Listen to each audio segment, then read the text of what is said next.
If you've been eyeing the Atelier Neorah planners this year and can't decide whether to go for the daily or the weekly one, this video is for you. I have both of them. I've used both of them. This beautiful Sargasso blue daily planner and this amazing rhubarb red weekly planner is what I have for this year.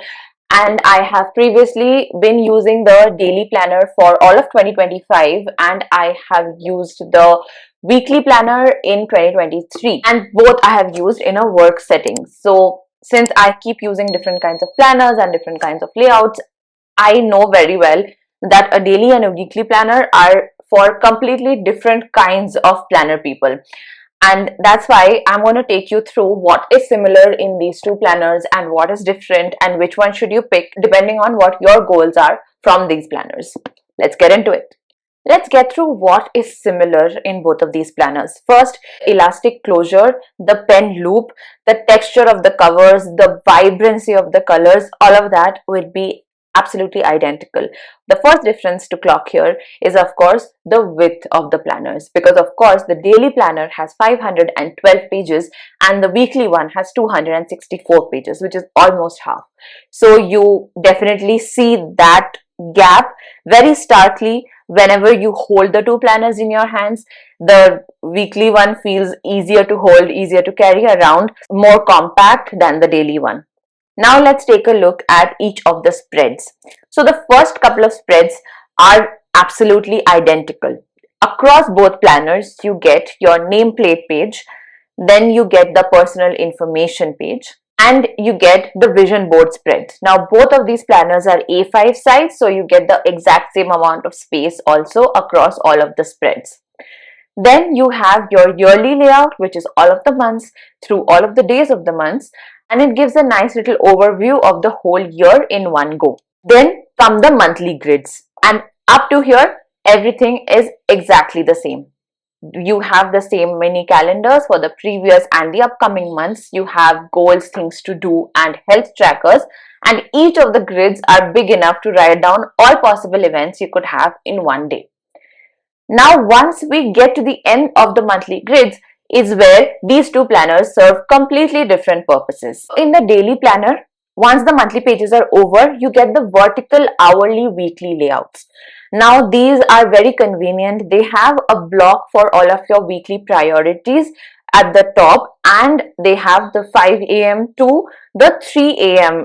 split. So they have the whole 24 hours labeled out. When we look at the weekly spreads in the weekly planner, that is split into quadrants. Let's look at a full week. So you get every page split into 4, and the week is in 2-page spreads. You get Monday to Thursday on the top half of the 2 pages, and you get the Friday, Saturday, Sunday, the effective long weekend at the bottom. And you also have space for your priorities, your affirmations, what you've accomplished and what you're grateful for.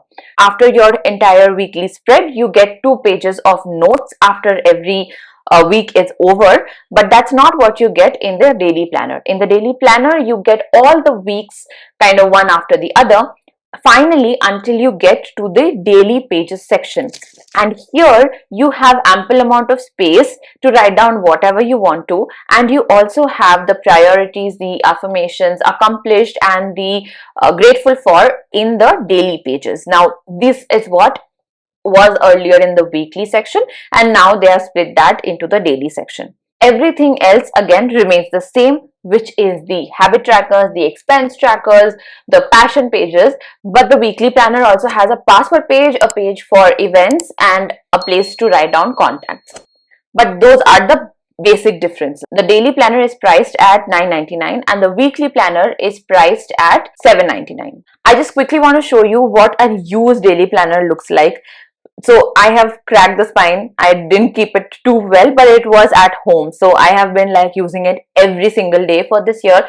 It has been so effective, and you can see it kind of like doubles up in size once it is full, but it has been really useful in taking down extensive notes. It definitely, on heavy work days, it didn't let me feel like I was running out of space to write down all the to-dos of the day or any kind of specific notes that about topics that I learned that day at work. Also, you can see that the front part is kind of untouched, which is the hourly, vertical, weekly. So that is something that did not really work for me, and it felt like a lot of effort trying to flip back and forth between the daily pages and the hourly, vertical, weekly pages. I tried to use it up until Q1 of this year, but then after that those pages were not very relevant for me. Despite that, the overall page a day system really worked well as a work planner. Okay, so both the planners are from Neorah and their paper quality is definitely amazing. It says acid-free archival paper, does not really specify a GSM, but I wanted to test out my whole gamut of fountain pens, ballpoint pens, gel pens, everything on these planner papers to see what would be the ideal kind of pen to use on these papers. I've also included a couple of highlighters, just so if you are somebody who does use highlighters in your planning ritual, you would know what kind of experience to get from it. Let's get into it. I have my Unomax, I have my Scrix fountain pen, I have my favorite Acer Galactic fountain pen, I have my favorite Castle rollerball pen, I have my Uni Ball Clickstream, and I have my Pierre Cardin fountain pen. And these are the two highlighters, the Pilot Friction and the Link Firefly. So I'm just writing this out only with the Unomax daily and weekly so that it is easier for us to know which planner is what and how the writing is doing. We'll start off with the Unomax. The writing is very bright, very pigmented. The paper in the Neorah planners is really white. So it looks very crisp and the color looks really, really thick and really dark. So you can see that there was a little bit of smudging on this. I'm pretty sure that's what's going to happen for the weekly planner as well. So if you don't give it any second to dry, then it will 100% smudge. But not so much like for a fountain pen. I'm quite impressed at because the paper does have some tooth to it, so it is able to hold on to the ink, and that's why it doesn't smudge as much as expecting it to. Now the next one is the Scrix fountain pen, and here you can see this is more of an ultramarine kind of an ink and it is showing up really beautifully. It also again smudges slightly when you don't allow it any moment to dry. But the ink flows so smoothly, there is absolutely no obstruction. It's just that if you're going to use this pen on the Neorah planners, you have to wait a little bit for the ink to dry. It doesn't take that long to dry, but I'm just stress testing these pens over here. Then is my favorite pen of all time, which you've seen my videos recently, you would know, the Acer Galactic one. It's so gorgeous. Every time I look at it, I'm just mesmerized. And here, see, again, this is a turquoise ink, right? The color comes out really stunning. I love how beautiful it looks against this whiteness of this paper. And I'm going to give it a second to see if it dries and if anything feels a little better or not. So I'm just giving it that much time to dry until I can cap it back on, and then we'll check. I'm so scared. Okay, so it did smudge, of course. But as you can see, the latter part of the writing smudged because I gave it more time to dry, and the weekly I had written later, so that got the least amount of time to dry, and that's why it smudged all over the place. But it's a broad tip pen and a lot of ink flows out at once, so that's the reason why it is smudging. Otherwise, I mean, great writing experience, flows out like butter. It feels very, very good to the hand. Next you get the Pierre Cardin. Now the Pierre Cardin pen again is a great writing experience. I've done a video about that, and here again I'm giving it time to dry until I put the cap back on, and let's see. So this was really surprising to me because it did not smudge at all, not even for the weekly. So this is definitely a fountain pen that you can use on a regular basis on this kind of a planner. Next we are doing the Uni-Click gel. Again, no smudging at all. This dries out almost instantly. The color is very bright, very pigmented. I mean, it shows like maybe a faint hint of smudging, but it holds up very well. Then you have the Faber-Castell. Now that's the rollerball pen, and I don't expect ball pens to be smudging at all. It really holds up well against the paper. The blue looks a little bit different than the other blues that we've been using, but again, this is a very reliable pen to use. I mean, any ball or gel pen will be perfectly fine with any of the Neorah planners, and the Pierre Cardin fountain pen looks really good on this as well. Okay, I was just trying out the Pilot Friction highlighter to see how it does. So the gel ink does smudge a little. I'm going to try to erase it out also and see. I think the highlighting really erases, but then the ink does not, of course, and the ink kind of makes the thing a little messy. But wherever you have just the highlighter, it is erasing perfectly. And then the Link Firefly. So again, the color looks really good. It just pops up. If you are actually using it for studying or something like that, it will pop up really well. Let me just tell you, it looks so good. And now, moment of truth. Okay, wow.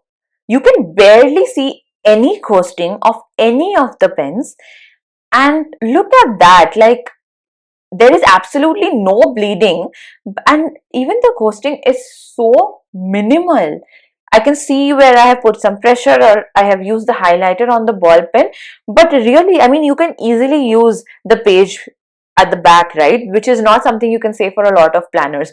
The paper quality of Neorah is amazing. They really hold up to all of the tests. Now that you know what we are getting in the daily and the weekly planner, let's talk about which kind of planner is right for you. So let's think about all the things that you do actually need to keep a track of or you need to plan for.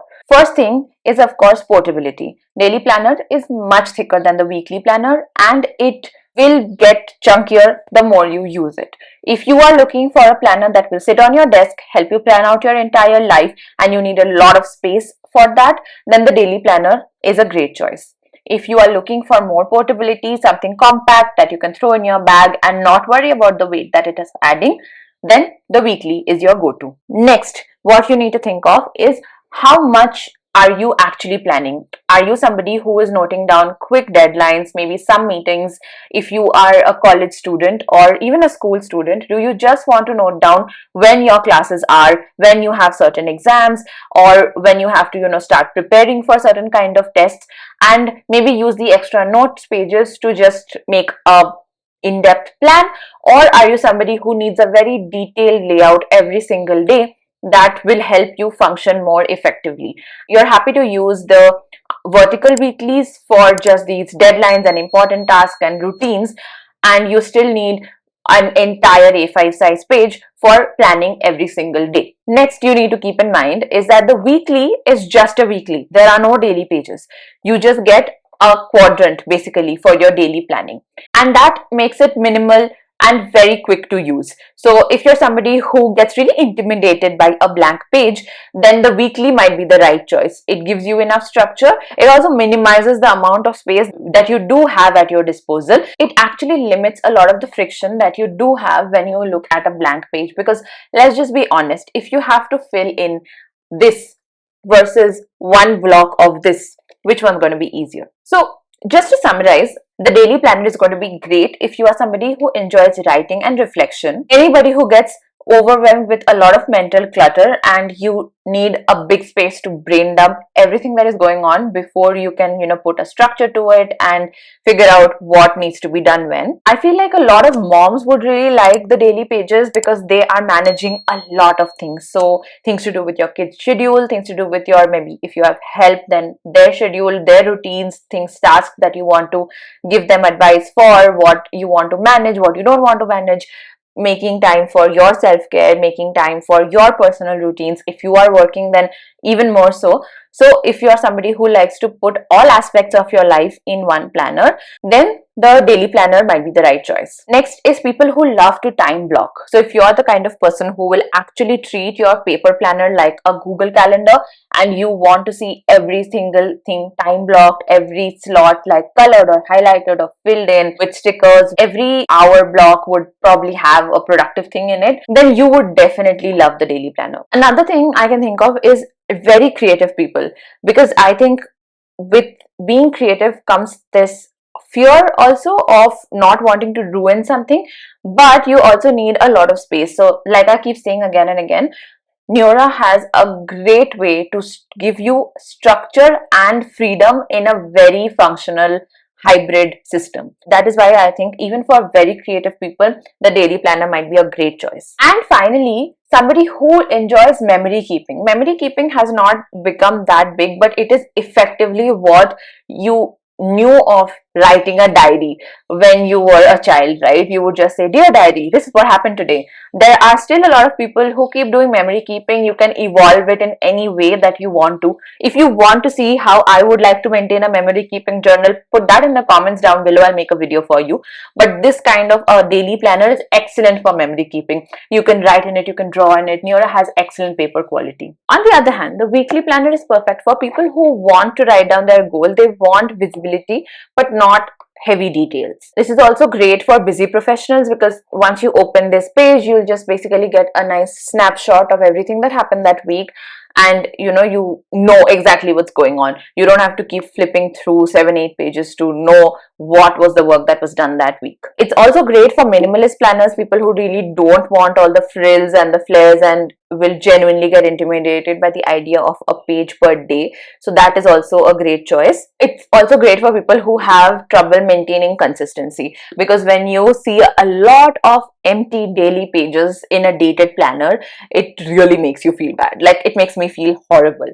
So even if you miss a couple of these boxes, like a few days, it's just a few boxes, maybe you can cover it up with a sticker, or you can just write one main important thing that happened that day, and you wouldn't feel so guilty about leaving out a couple of boxes. But for entire pages, that is a whole different ballgame. So this is a pretty long video. If you are still confused, let me know in the comments. We'll talk about it and I'll help you make a decision. But basically, if you want a lot of space and you are okay with having the planner be a little bulky and not very portable, definitely choose the daily one. And if you are looking for something more minimal, more compact, then the weekly one is going to be your best friend. I hope you enjoyed this video. I'll see you in the next one. Bye.